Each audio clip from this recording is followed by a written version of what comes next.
Hello, my name is Adam Olson. I'm the MLA for Saanich North and the Islands, and this is just a quick update video about our latest community dialogue, this time on transportation. Community Dialogues is part of a public engagement series that we call the Public Circle, and we continue these on a regular basis, these conversations. This time we had 25 people join us this past Saturday morning to discuss transportation needs for our riding, the Southern Gulf Islands and the Saanich Peninsula, and indeed for the whole Capital Regional District. In addition to the 25 community members that joined us, we also had 50 people fill out a survey, 45 of which were from the Gulf Islands, and I recognize that it's not always easy for Gulf Islanders to come over and participate in our community dialogues, and so we've added the survey feature to this, and while it's not a perfect solution, it is part of making sure that we are informed. These community dialogues are a great way to ensure that I am informed by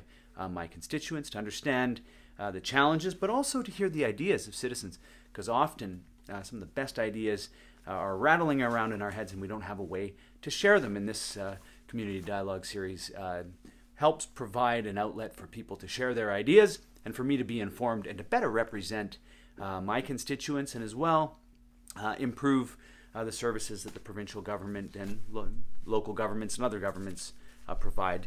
Really, four main points came out of this. One, Saanich North and the Islands is an incredibly important transportation hub for the whole capital region.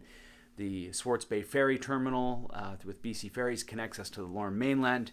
The Victoria International Airport connects us indeed to the rest of the world. And from an economic perspective, Saanich North and the Islands is a very important part of our region.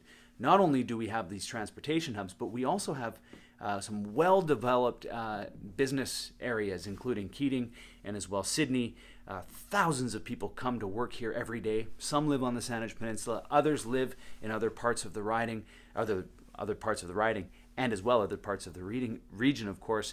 And so making sure that we have transportation, efficient, reliable, convenient transportation options to the Saanich Peninsula is very important. This is about affordability, and it's about quality of life. We often look at affordability and focus on housing, but really transportation is a massive cost in our lives, as we know, in the 21st century, not only financially in our pocketbooks, but also time and stress and productivity, and getting caught up in gridlock when you'd rather be with your family or you'd rather be doing something else.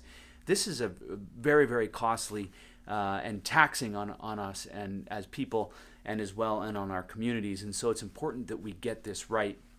A couple main points coming out of this. There were lots in the 90 minutes. We're very happy to have part of the planning team from BC Transit, as well as executives from BC Ferries. They were here to listen.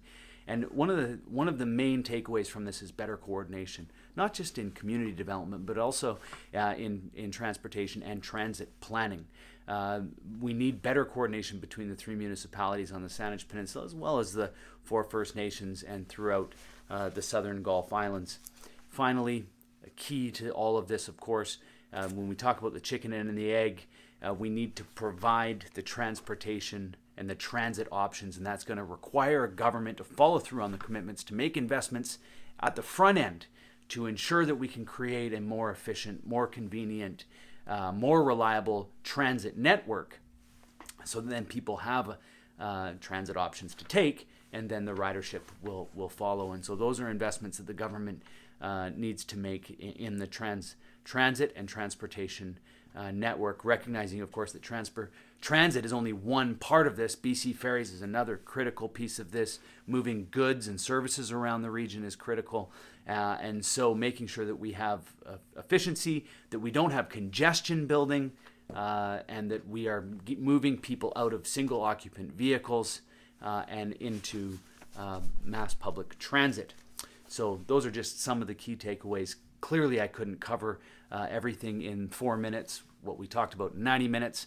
We have another community dialogue coming up next month in April, this time on food security and agriculture, as spring is happening all around us. The fields are starting to be plowed, seeds are being planted, and soon we will have farmers markets and fresh food from our local farms. And we want to talk about food security and agriculture. That's in our next community dialogue. You can find out more information about that on our website. adamolson.ca. As well, our Public Circle Live, which is the Facebook Live show that we do every week, 4:30 on Fridays. This week, I'm interviewing and having a conversation with my partner and wife, Emily. We'll be talking about what's it like to be a family in BC politics. Please join us at 4:30 on Friday. If you have any questions about the work that we do, please email us at adam.olson.mla@ledge.bc.ca, or you can give us a call at 250-655-5600. You can find out more information about all the really excellent work that we do and my team does here in our constituency office at adamolson.ca. So until next time, Hayekwa.